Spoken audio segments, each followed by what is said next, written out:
Rabbi Aaron Bisno, Senior Rabbi, Rodef Shalom. How are you holding up over there, man? It's good to be with you. Fine. Thank you. I mean, all things considered, it's a weird time. But my family, we're safe. We're healthy. We're getting along, which is nice. We like our housemates, which is gratifying because our boys are now 15 and 11. And so it turns out they're good company. My wife and I are appreciating the time that we have to share. We feel very grateful. Right. Not only are you thinking hard, but you now do homeschooling. Right. So the kids are home. They have different schedules, calendars, because they're in different school systems. But we're adjusting and recognizing that it is what it is, and we sort of lean into it, not fight it.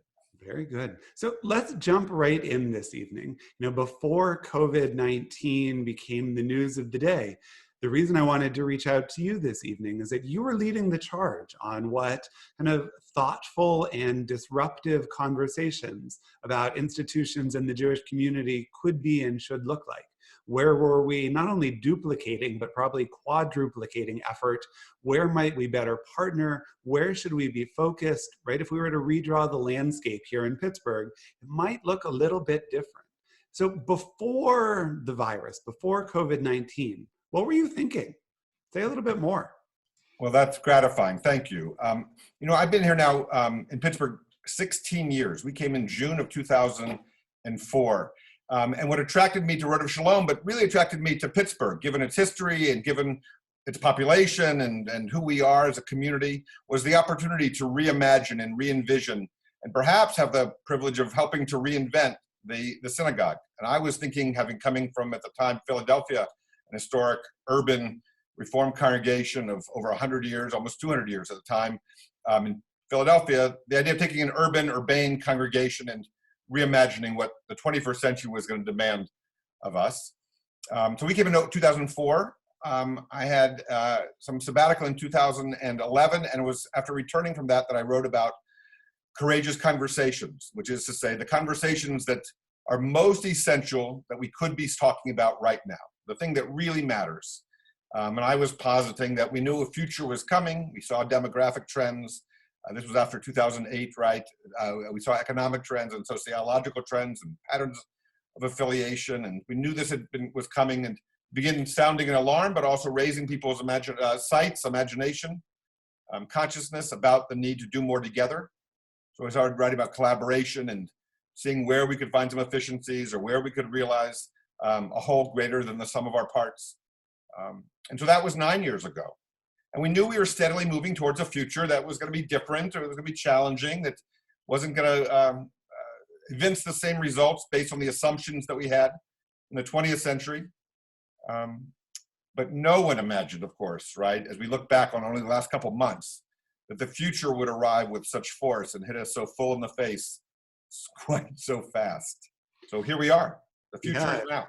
That's absolutely right. It is Rabbi David Wolfman's line, but one of the things he's been saying is that synagogues have been asked to make 10 years worth of changes in about 10 days, right? It has hit us full in the face. We have the perhaps greatest catalyst for change within the Jewish community that we've had in generations. And it feels like we have an obligation here to ensure that we're not returning to normal, because normal in many ways was mediocrity, right? Where there were lots of things we could have been, should have been doing better that we now have a chance to when we get back to probably not normal, but at least back to together. So normal, I think, is familiarity. Familiarity may breed mediocrity. And I think in fairness, in some ways, we got comfortable. And we became, the idiom is so ugly, fat and lazy. We became comfortable. I actually spoke about this on the high holidays, just regarding, we're so comfortable in this country. We're so comfortable as the people we are, the citizens we are. We were shaken by the rising anti-Semitism. We were shaken after the shootings at Tree of Life, the terrible killings there in fall of 2018. But essentially, we had such a good run. Barry Weiss, in her book on anti-Semitism, has this wonderfully felicitous phrase where she describes realizing that, and she's speaking of anti-Semitism, but we can speak of it more generally about plagues or larger seismic shifts where populations are just torn in different ways. her felicitous phrase is that she realizes she'd been living through a holiday from history. And so why did we imagine we were any different, that we couldn't be felled by such a scourge like other generations past? So I think, and I tell our leadership that for our congregation, you're inviting us to imagine it for the Jewish community, but certainly for every sector of economy and every portion of our population. This is arguably the most significant inflection point we've ever experienced in our lifetimes. That's right. I had In our congregation's lifetime. Yeah. A group of my lay leaders, and we were doing a lunch and learn, just talking about kind of pivotal moments in Jewish history. And I don't want to compare this in terms of Jewish theological magnitude to the destruction of the temple, to the expulsion from Spain, but certainly in terms of how we operate as a Jewish community, I ground to a complete halt. Everything changed. And our first inclination was to make sure nothing changed, right? The first inclination was keep doing what you're doing, just live stream it, put it out there on the internet. And that's kind of good for 1.0, but at some level we have to get past that. What are you thinking? What are you telling your lay leaders? What are y'all up to over there? So let's agree that religious organizations are small c conservative by nature. They've been entrusted to faithfully pass on from one generation to the next this inherited tradition, this precious inheritance, and we want to do that intact, or we want to see that it is such. So some sectors of our community have understood that to be that we do that which my father did and his father did, and that's the way in which we remain loyal, and that's what we pass on. And I want to make sure, say these Jews, that my child and my grandchild, my great-grandchild continue to do that which I would recognize, or that which I've taught them. And there are others like you and me, reform-minded thinkers, right, who appreciate the sweep of our history from a different valence or vantage point, that suggests that the unity principle or the plumb line is innovation in point of fact. And neither of us want our children to be clones of who we are. As much as we might think of ourselves, that's not our wish for our children, that they should be who we are, or they should believe who we are, but that they should have as much freedom as we feel we've been endowed with to determine by their own lights what they believe. Now, we teach them what we teach them, but we understand Judaism to be that which we continue to interpret and to reveal and be part of making real. And each generation in accretions, right? Evolution, not revolution. And then along comes a moment like this, where I'm not attaching any theological significance to it, but it does demand that we reimagine everything we thought we knew.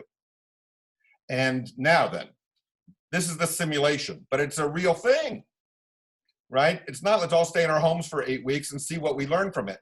Although it should give us greater empathy. If we haven't begun to gain that, we're doing it wrong, right? Okay, so what are we saying now about how we go forward? So now, for me, and I've been sharing this with our lay leadership, and I've been sharing it with our staff and been refining it. I've sort of broadened and focused at the same time my thoughts about how we get from here to there, whatever that looks like. And, so these are the four. Can I give you the four? Please, please, please. So my guiding assumptions. Let me frame it by simply saying that for many people, the guiding assumption is, yikes, this is going to last a long time. What are we going to do? My guiding assumptions are the following. Our core mission remains the same as it ever was, but we will need to do our jobs in altogether novel ways. Who we are as a synagogue, or who we are as an organization, or who we are as insert your profession there. The essential mission, the core mission, remains the same as it ever was: to educate children, or to teach the tradition, or to celebrate or support or mourn or educate, whatever it is, but we got to do it in new ways because that's what the moment requires. Number two, our mission is not exclusively ours alone, and we have more in common with our neighbors than we imagine. What Temple Emanuel is not about Temple Emanuel. What Rodef Shalom is about is not about Rodef Shalom. It's about why the congregation was founded and the work that it's engaged in now. And your core mission is essential to who you are, but it's not exclusively yours alone. We share that. We have more in common with our neighbors than we imagine. We like to talk about our differences. There's a wonderful term It's a Freudian term called the narcissism of small differences. And it describes why, remember when the Democratic primary, why the candidates are all beating each other up, even though they agree on 95% of the same thing. But to heighten the differences for the narcissism of small differences. We can't indulge ourselves those any longer. Number 3, no one congregation can solve its own challenges solo. That's true for agencies, for any entity. It's true for our states as we confront this crisis. It's true for our country. Despite what anyone might want to suggest, we can't solve our own challenges alone. No one is that exceptional. No one is able to pull themselves up by the bootstraps completely. No one has the wherewithal internally to do this alone. What's required to get to the next phase. And finally, our audience, our market, our constituency is larger than we imagine. So I'm telling our people that when you think of youth programs or education, I want you to think bigger than your own student population or the current roster of members. When I speak about this to our executive committee, I say, our responsibility is not only to our own subscribers, donors, members, students, but to a larger community. How large? Well, we can have that conversation, but it's bigger than you imagine because, well, here we are. I'm invited into conversation with you.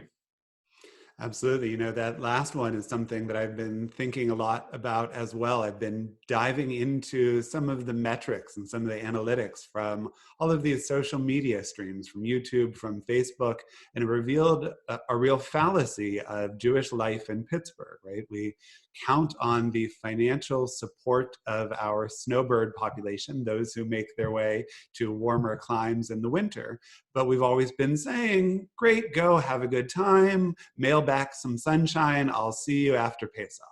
And the reality is now that we're finding that those people who are perhaps in Florida longer than they would have liked to be are tuning in to their home community here, right? They're not saying, I've found a vibrant community in Florida that I'm equally attached to, although I hope many of them have. The reality is many seem to be tuning back into us here in their hometown. There's no turning off that tap. We can't say, oh, I know you still feel that connection in the wintertime, but we're not connected to you, right? That can't do it. There's no going back. Right. And we find the same thing is true, that congregants will tune in from afar because they want to feel connected in that way. It describes what you're touching on, Aaron, is that we've collapsed. I mean, this had been before the internet, right? But now we know it more than ever. We've collapsed distance such that you and I can be anywhere tonight in the world and participate in a poetry reading in Paris, or can daven in Jerusalem, or bring someone into us from the West Coast or family across. We all know this. We've collapsed distance, and we've collapsed time. Right? So there are those who are watching us live, and there are those who are going to watch us on a recorded experience. And gosh, maybe Shabbat happens that way, right? And you do Shabbat when you do Shabbat. I had a professor in rabbinical school in Cincinnati named Alvin Reines of blessed memory, who wrote a piece called Shabbat as a State of Being. And he sort of beat up on the idea of a seventh day Shabbat and said, listen, Shabbat is when you get an opportunity to do Shabbat. And now we're invited to do all kinds of different things with regard to how we experience, participate in, share, and appreciate Judaism. That's absolutely right.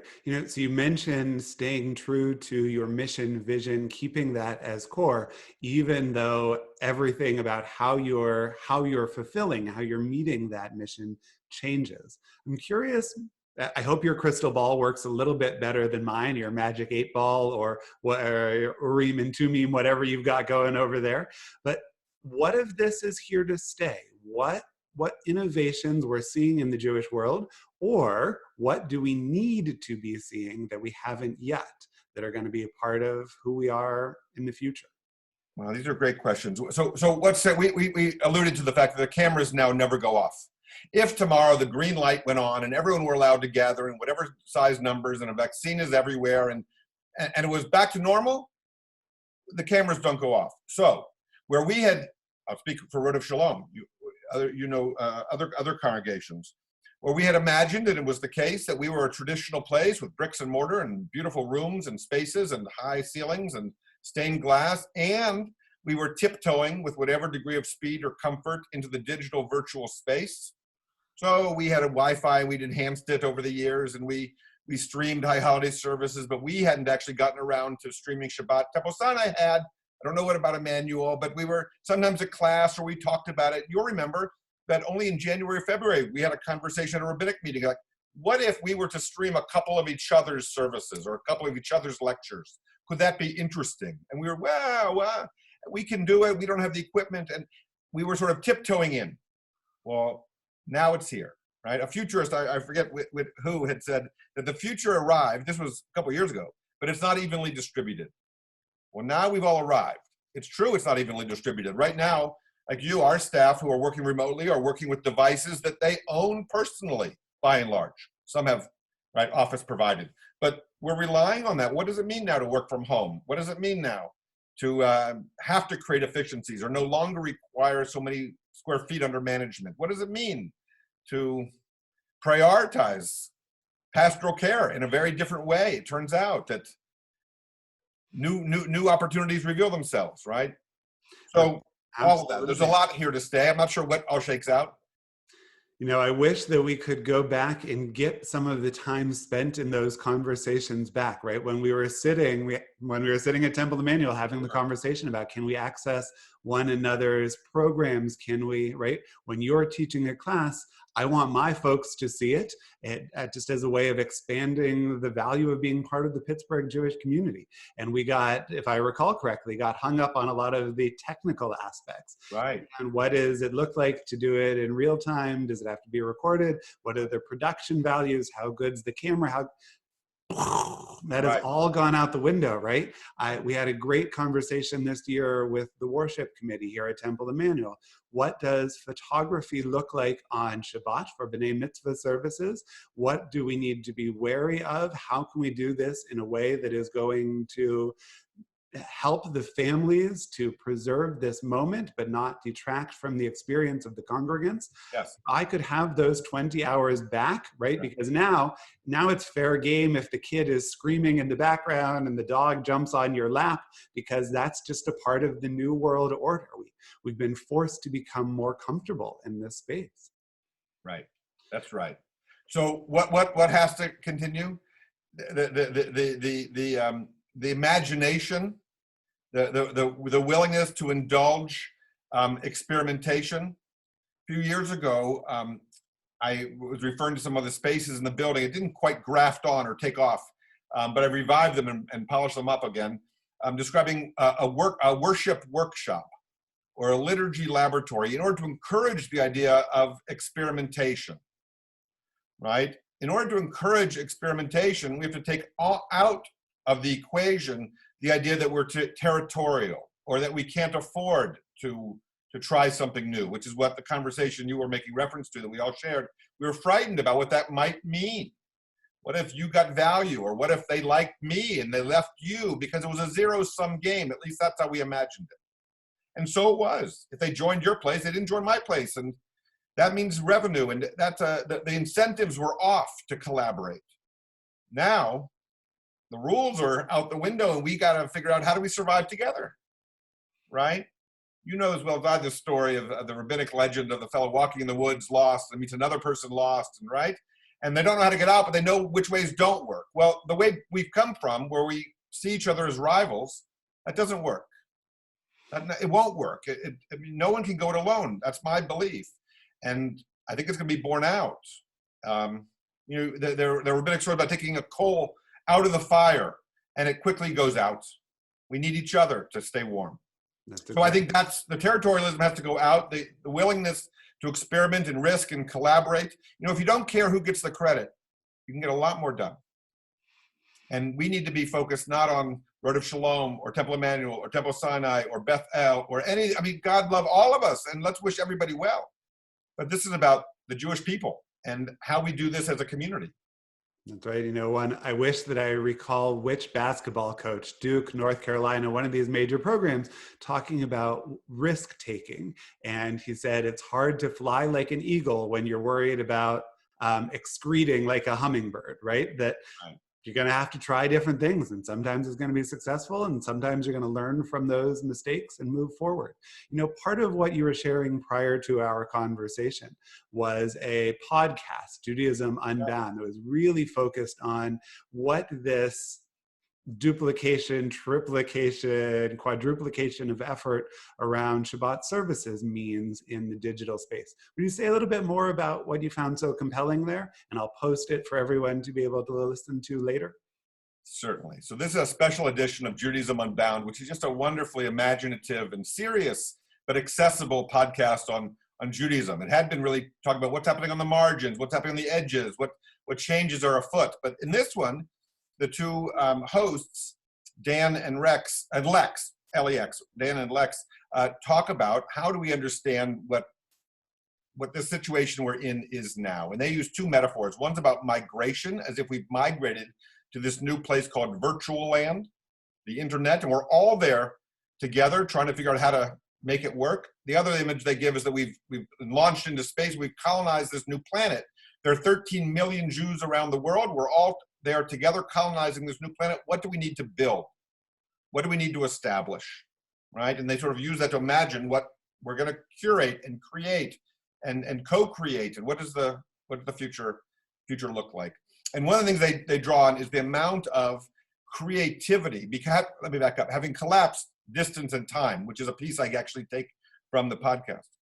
We're now all in contiguous time. We're all together creating Shabbat services, or we're anticipating high holiday services. And that's always how it's been. And as long as we're each in our own buildings, and we had a loyal crowd coming into those respective buildings, it was fine that there was duplication.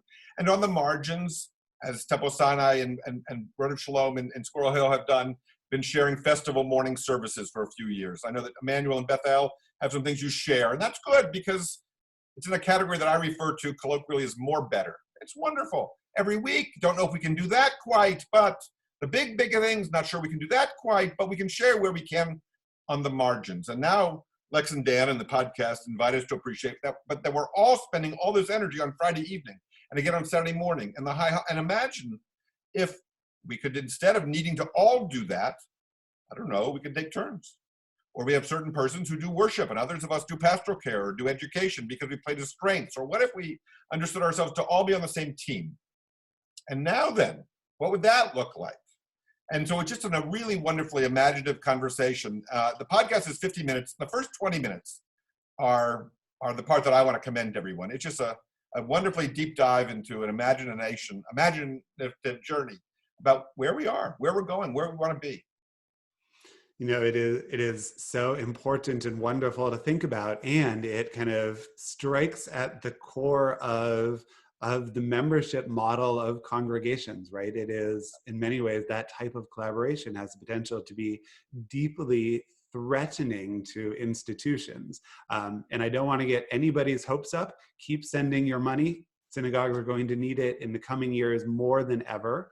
And we're likely to be coming up on a giant reckoning of that membership model as time, as distance, as space collapse, as our membership base is now spread across the country, likely across the world when we're doing things well.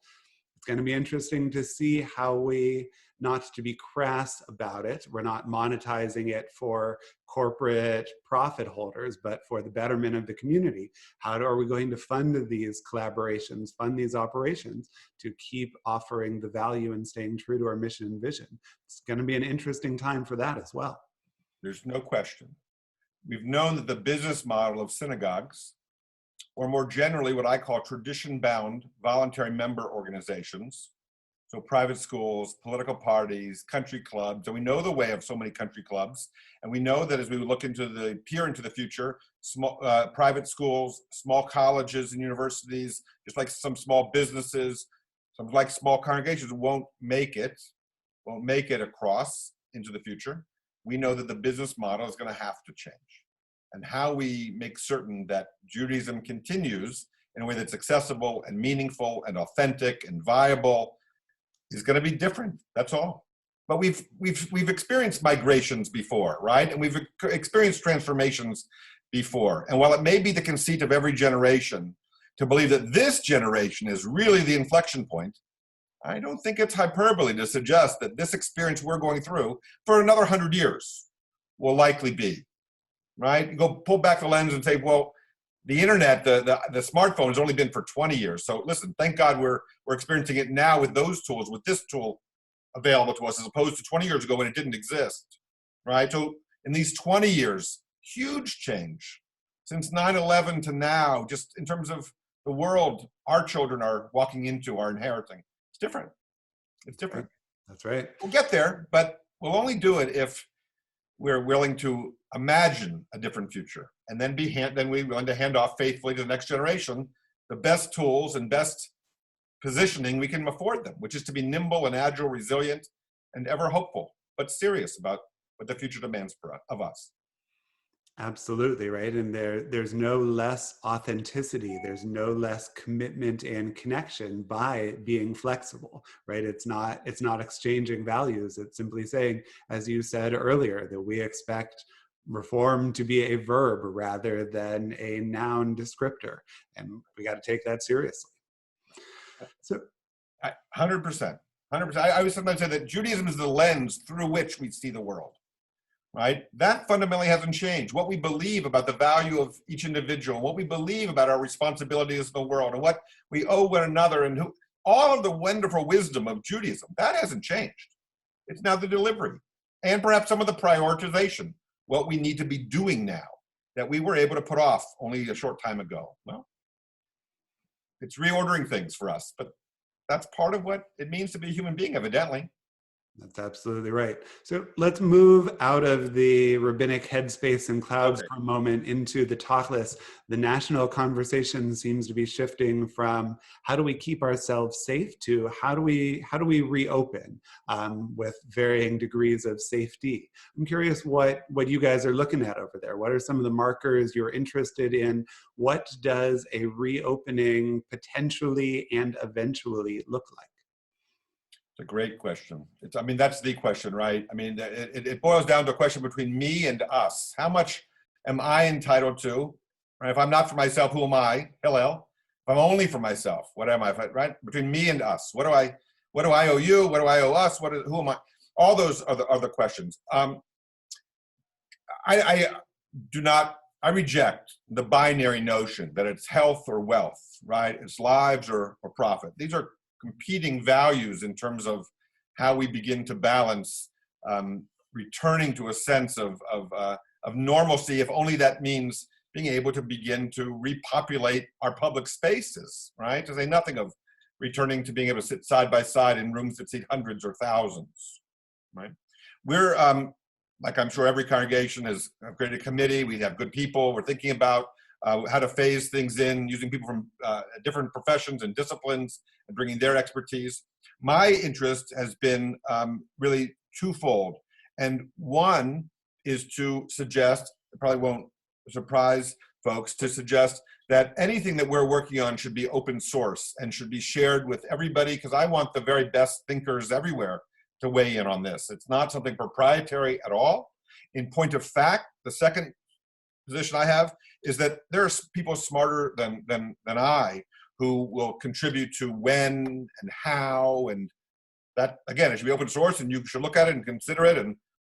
But I want to suggest, as everyone appreciates, but want to lift up the fact that we know the secret ingredient is when people will feel safe or confident or trust that they can return, even if they're allowed.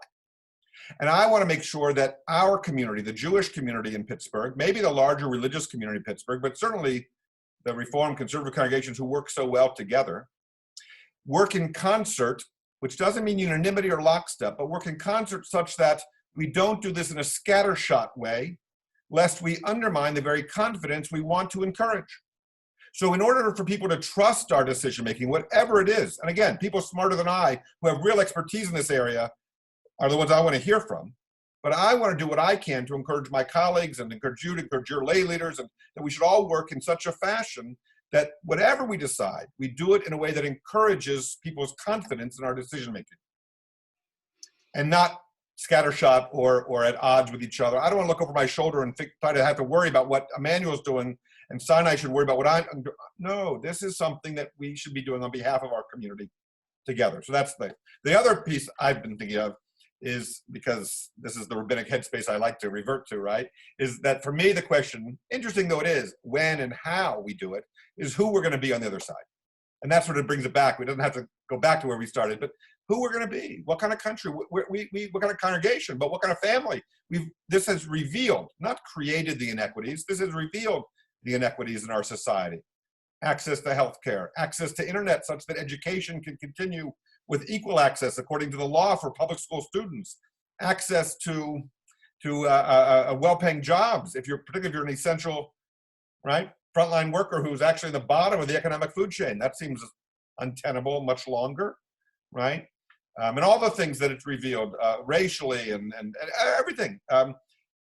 It reveals either a hypocrisy we've tolerated or a willful ignorance that we've indulged. And I'm curious, I'm interested in being part of the conversation about what is going to happen next. What are we going to demand and insist upon? Who do we want to be? I love it. I think it's such an important point. You know, as you were speaking, I was recalling an article, I think it came out in the Forward today, maybe yesterday, the Jewish Forward, where Anthony Fauci was talking about, can we get back together for the high holidays? And right. All of the same information. There was no great chidush, no great insight in it, other than it's great to hear it from a professional. But he was speaking to our Orthodox colleagues. And one of the things the Forward article pointed out is even in states where synagogues are allowed to reopen, yes, universally they haven't. Right. Even though government authorities say that it may be safe to gather in small numbers, pikuach nefesh and our value of placing the health and well-being of our community over some other concerns are going to make us as organizations not only committed to doing it, as you say, in lockstep with one another, but also we're going to be a little bit more conservative than some other organizations, because that not only are there vulnerable populations we feel duty bound to protect, but also because it's just not right? What does a Shabbat service look like where you're sitting 20 feet away and I'm wearing a mask? Is that better than the connection that we're having in this moment? I'm not so sure that it is, right? Angela Buchdal from Central started a Friday night service by saying, we used to refer to this as the virtual space, but it feels pretty real to me, right? This is a real connection. That's interesting. Yeah, it inverts it, all right, or invites us to appreciate what's really essential. One of the things in the podcast they talk about is that it turns out that we gather for worship for something beyond liturgy and worship. It is really about being there, right? We know the old joke about Goldberg goes to talk to God and I go to talk to Goldberg, right? We're there together. And maybe that means, they invite us to consider, that when we do online worship, whether it's virtual or very real, to take Angela's felicitous phrase, but maybe we appreciate that we should be doing 20% of liturgy and 80% of visiting, right? I mean, what is it that we're really there to do? And what is it that we want to lift up? Is it the liturgy? Perhaps. The familiar tunes, the touchstones, that which we share, that which resonates on a frequency for us that really is deeply meaningful, and being able to look into someone else's face, right? Being able to reach out and touch someone, to use the old Ma Bell line. Yeah, that's right. And so let me turn to that as my last question for you. And the emotional uncertainties and fear and anxiety and crushing weight of economic uncertainty, sometimes those traditional texts, sometimes those liturgies or scriptures or songs carry pastoral resonance for each of us. I'm curious what you are turning to right now, or what you're directing others to, that has particular meaning to help us through this tough time. So this has been a time that for me has been an opportunity to really reflect on our vulnerability, obviously, mortality, certainly, but also the humility that is required to appreciate truly how little we control. My father used to tell me when I was young, something he had learned in, I believe, as a medical student or a resident, that all we know for certain, we could write on one half of one side of a 3x5 card, right? So little do we actually know for certain, and yet we've blithely been going through life these last decades because it was good. For most of us, we did really well and enjoyed it and didn't give much thought to the fact that we didn't control things. We weren't the master of our fate. We weren't the master of our domain. We weren't kings of the world. I mean, all of that, we were. And, or so we thought, or so we allowed ourselves to believe. It was never true, right? Of course. So the first text, and I come back to this all the time, I just love it so much, is the text wherein we're enjoined to keep in each of our front pockets a note. And on one says, I'm nothing but dust and ashes. And the other says, for my sake, the world was created. Right? On the one, it's not about me at all. And when I'm feeling too haughty, I should remember that one. And the other, that there's no one been like me creating the whole world, and my life is worth that of the universe entire. And when I'm feeling down, I should remember that one. And we live between the two. Right? And it's true. Some of us are going to fall to COVID and others are going to pass by in other ways, but we're all going that way. It's not that we've overthrown, the goal of medicine is to overthrow death. We know that our lives are passing in the wind. And yet, in this moment, we can have enormous, infinite impact. So I hold on to that. And the phrase that comes from lots of different traditions, sort of it's a Solomonic piece of wisdom, wherein the tradition teaches, Gam ze ya'avor, this too shall pass.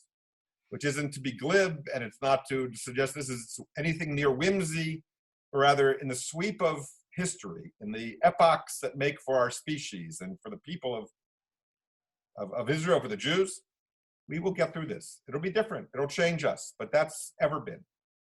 Those are me. Thanks for the question. It's good.